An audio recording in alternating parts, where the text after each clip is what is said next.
So just to give everybody a quick kind of format, so speakers get 3 minutes to share their why. And we get to have a conversation now to really kind of talk about how has this why manifested itself in the world today in terms of your inspiration as a child, and how has that transpired in terms of what you do. So tell us. I'd love to. I have the privilege and the honor of partnering with horses. They are my co-facilitators. And when you're with an animal that large, their energy field is much larger than ours, and it really aids us in coming to a state of satiation. It aids us in being fully present. It allows us to work on issues because horses, they're mirrors of us. If we're really anxious and you're around an animal that's 1,200 pounds, they're going to feel that and notice that. And so there's ways that you can recalibrate yourself just by being in their presence, by what their response is. So it's like a 1,200-pound mirror of emotions for Pretty much. So can you maybe share with us one example that you've really noticed a shift, whether it's in the horse or the person you're working with? Well, I do have a client that recently came that has had a lot of fear of the horses, but she had the courage to try something different. So you can imagine somebody that has a fear like that, how courageous that is, number one. Number two, by her accessing that fear, can you just imagine the freedom that it can bring to her? Not just in that one little area, but what we see is there's touchstones in every area.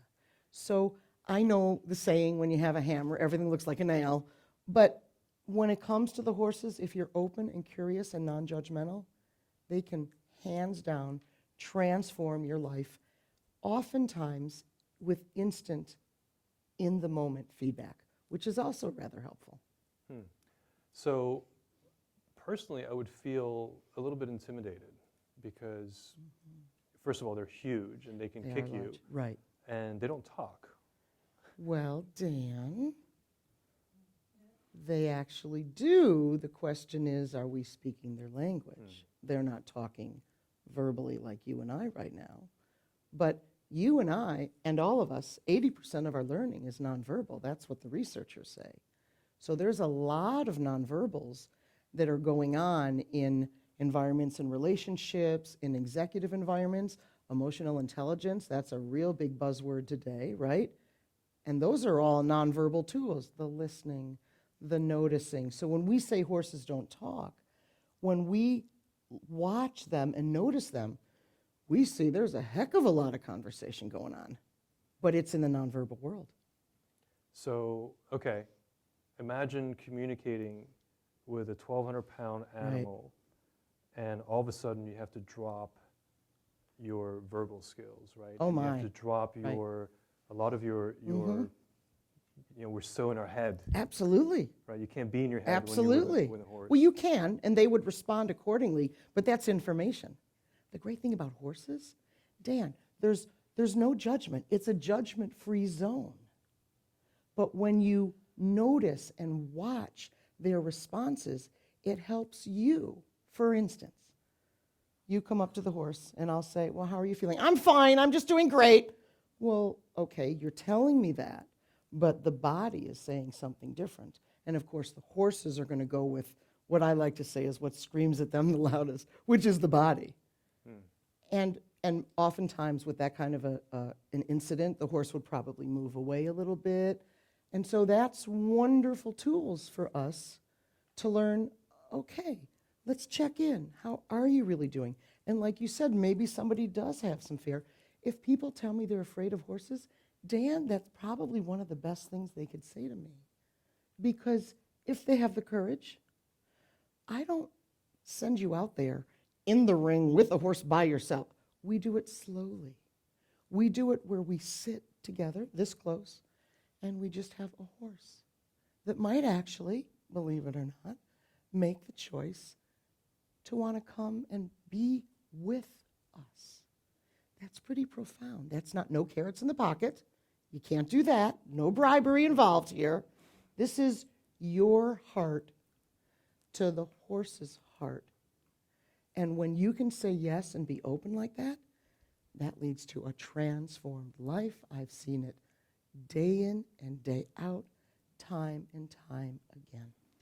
So we're using horse as one word, but I would assume that just like humans, horses have personalities. Absolutely.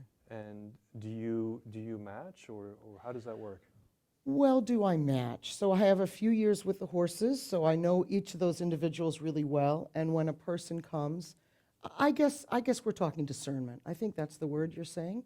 And yes, I would like to think I have some discernment in that realm because, you know, let's say I have a kind of a 11-year-old with ADHD, right? I would most likely put him in a situation with one of my more steady eddies, we would call them, you know, a little more relaxed. So they can absorb. I mean, horses carry us, they hold us, they absorb so much, Dan. But we also have to make sure that we take care of them too. So this 11-year-old with ADHD, can you tell us a little bit more about that? Like what happened? Oh, well, it really, sometimes what I'll do is I'll just start with a very simple exercise where they might just pet them, or they might, the horses are in an aisle where they have cross ties which connect to their halter, so you can work around them and they can stand or they can move over. So let's say one of the exercises is, you know, moving the horse over. Well, if the 11-year-old that's, you know, so crazy excited and just boom, move, you know, puts a lot of pressure on the horse and the horse moves over really quickly, it's information.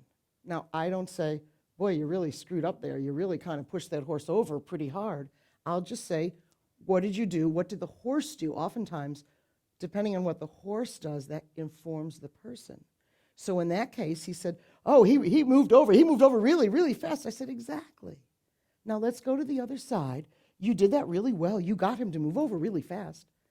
Is it possible that you could actually have him move not so fast? Dial down your energy. You can see how effective that would be, right?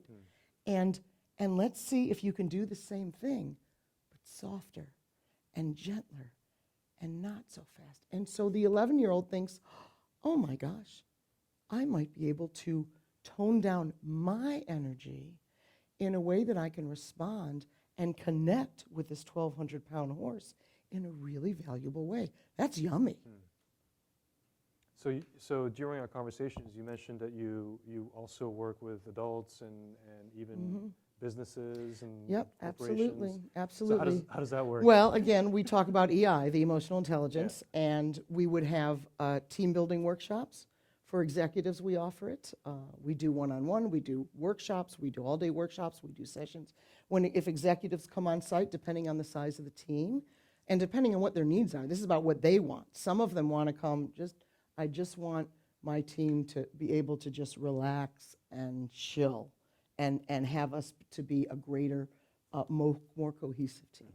So we can do that, or we can do executive training stuff. So I think a lot of us here meditate. I meditate as well, and there's always this little bit of a challenge to calm the mind down. Yes. I'd love to hear the spin on that. So do you meditate? I do. I do have some pretty strong. Horses? We have some quiet times, meditation with horses. We actually offer a horse circle where people come from literally all over the world and sit in chairs in a circle while the horses linger around us for 30 minutes of silence. Wow. And of course, as we all know, when we're silent, that doesn't mean what's going on in between our ears is silent. So I encourage people to be in a place of love and curiosity and non-judgment for that 30 minutes. And the horses, they're like magnets for those that need them. We had a horse circle last week, and a woman was in tears, and one of the horses came up behind her and just stood there for 10 minutes, as if to say, I got your back. And this was such a profound experience for this young lady. Her father was ill. She was dealing with a lot of things. That is, I have so much gratitude with that. You can't make this up. Right. It's because it's organic. And I think there's so much in our lives that is telling us what to do and how to do it. And this is, it strips it all away and it says, be here now with love. And then we see what, and magic happens. So we definitely believe, and this is a signature question for the proof, we believe that we each have our own meaning to live, our own meaning of life, essentially. And so I want to ask you, if you could sum up your meaning of life in 3 words, what would it be? It's so hard. I so would love to do it in 4, but I'll do it in 3. I think it's be love now. Because in my world, I'm always doing so much. And to be reminded to be love now, I don't have to do anything for that. It's just who you are. You don't have to manufacture it. It's like the horses are magnificent, and most of them are very loving. They're not waking up every morning and going, oh, shoot, she's coming out again. She's bringing a bunch of people, and I got to be loved. It's just who they are. That's what it's just who you are. The essence of who you are is love. You don't have to do anything for that. That's beautiful. Absolutely. Well, thank you so much for being here. Thank you, Dan.